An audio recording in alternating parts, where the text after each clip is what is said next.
Bismillah. Assalamualaikum warahmatullahi wabarakatuh. Alhamdulillah. Allahumma sholli ala Muhammad wa ala alihi wasahbihi wa barik wasallim. Bapak Ibu yang dirahmati Allah Subhanahu wa taala. Banyak yang bertanya kepada saya tentang pendidikan anak yang berkebutuhan khusus. Sebelumnya mari bersama-sama kita fahami bahwa Allah Subhanahu wa ta'ala tidak pernah menciptakan hambanya itu dengan istilah gagal atau produk gagal. Semua ciptaan Allah Subhanahu wa ta'ala itu sempurna.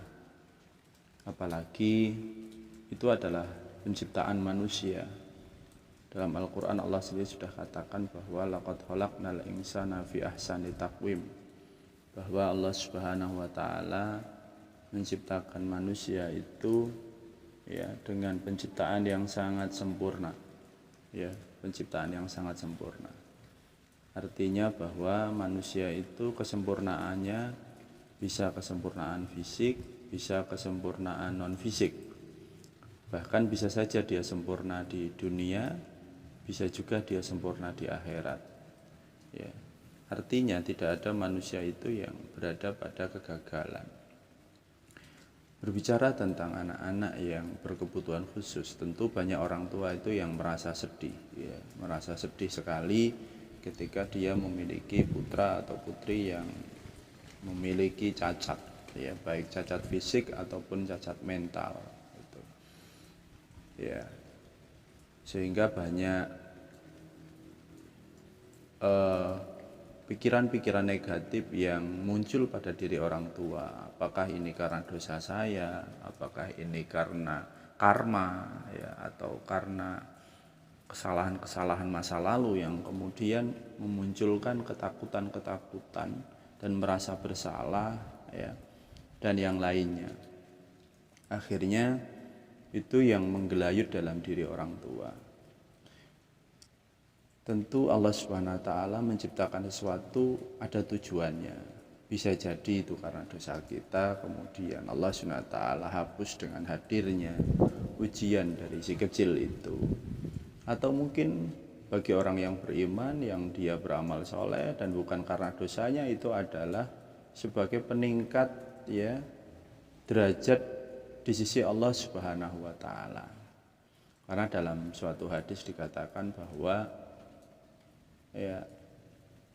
ada seseorang yang dia itu dinaikkan derajatnya di sisi Allah Subhanahu wa ta'ala bukan dengan amalnya,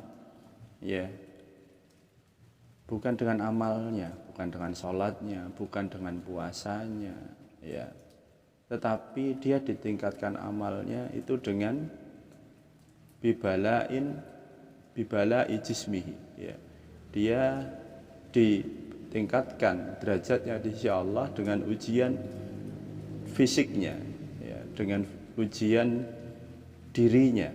Apakah dia cacat, butakah itu, tunarungukah itu, atau mungkin tidak bisa berjalan karena lumpuh, cerebral palsy, atau mungkin cacat mentalnya karena dia autis, Down syndrome, dan yang lainnya.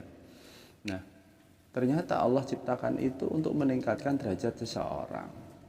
Sehingga Allah ciptakan sesuatu tidak ada yang salah, semuanya bertujuan. Maka ketika kita sebagai orang tua yang dikaruniai Allah seorang anak yang berkebutuhan khusus, baik itu secara mentalitas maupun secara fisik, tetaplah kita yang pertama harus kita lakukan adalah ridho kepada Allah. Ridho kepada ketetapan Allah, ridho kepada takdir Allah Subhanahu wa ta'ala. Ini yang paling penting. Dengan ridho inilah nanti akan melahirkan ikhlas. Ridho itu artinya rela, bahwa kita yakin apa yang diberikan Allah tidak ada yang salah, dan Allah punya tujuan, pasti punya tujuan. Yang kedua adalah ikhlas. Ikhlas ngasuh anak. Jangan pernah kemudian kita membeda-bedakan antara anak kita yang sehat dengan anak kita yang mengalami cacat tersebut, karena ketika orang yang ikhlas itu membeda-bedakan berarti dia tidak ikhlas, dia tidak ikhlas. Ikhlas ketika anak yang sempurna, yang sehat dia asuh dengan sebaiknya, yang dia mengalami cacat tadi ya tetap dia asuh dengan sebaik-baiknya, karena itu adalah amanah dari Allah Subhanahu wa taala. Ya, kemudian yang ketiga yang harus kita lakukan adalah ikhtiar, ya.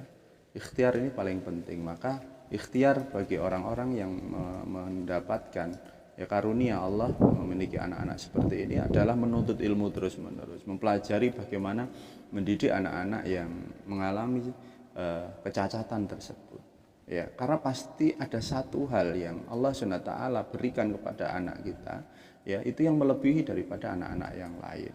Bisa jadi seorang anak yang buta, dia memiliki hafalan yang kuat. Anak yang tunarungu, dia memiliki penglihatan dan perasa yang sangat luar biasa.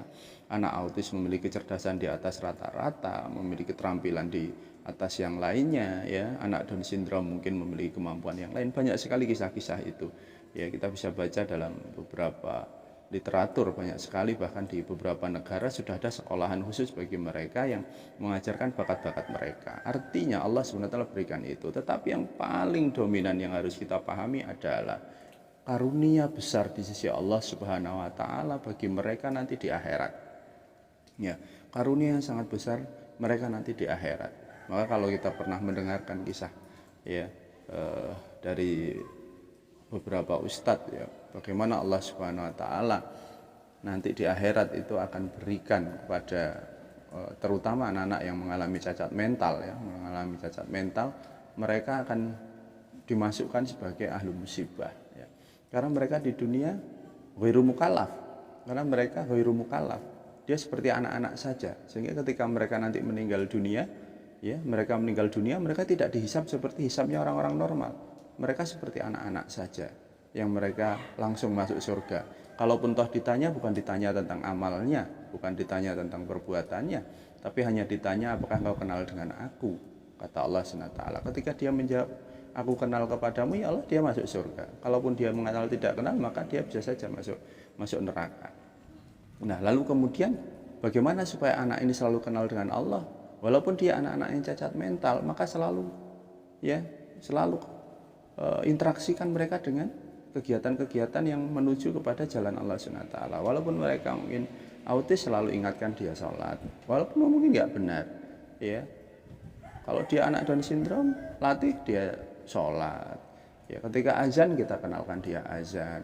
Ketika kita baca Quran, kita dekatkan dia dengan bacaan Quran, ya. Itu adalah untuk mengenalkan, ya, memori-memori ketuhanan, memori-memori ketuhanan. Nah, maka sebagai orang tua yang mendapatkan karunia dari Allah SWT seorang anak yang seperti ini, tidak, ya, bersedih adalah manusiawi, tetapi jangan terus larut kemudian merasa minder dengan yang lainnya. Ini adalah karunia, dan Bapak Ibu yang mendapatkan ini adalah orang tua hebat yang dikirim oleh Allah SWT ke muka bumi untuk memelihara mereka, untuk mendidik mereka, ya.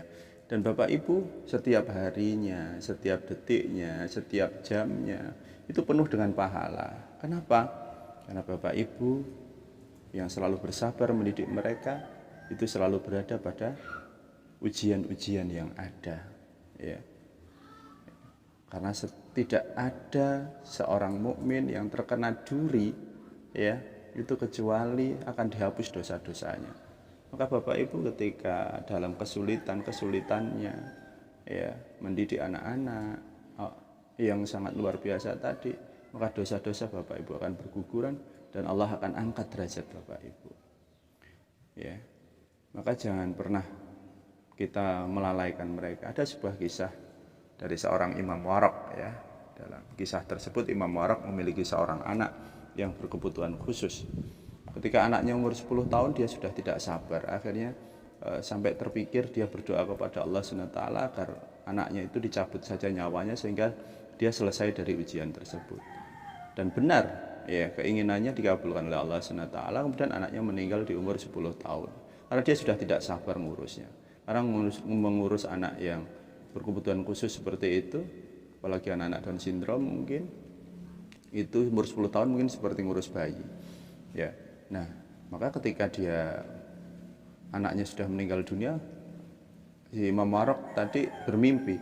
Ketika bermimpi melihat anak-anak itu masuk surga sambil menggandeng orang tuanya.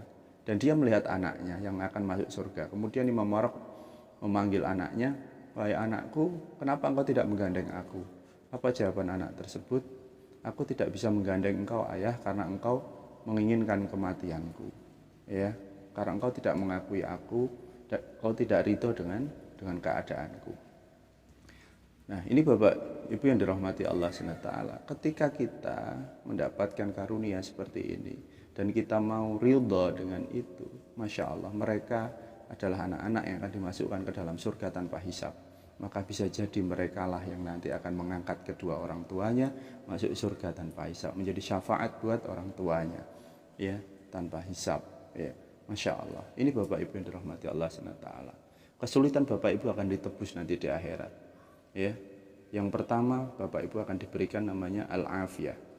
Ya, al-afiyah adalah balasan ketika kesulitan-kesulitan Bapak Ibu di dunia. Ya, ampunan-ampunan Allah SWT nanti di akhirat. Yang kedua adalah al-khairah. Al-khairah artinya adalah surga. Bapak Ibu akan dimasukkan ke dalam surga. Yang ketiga adalah al-manzilah.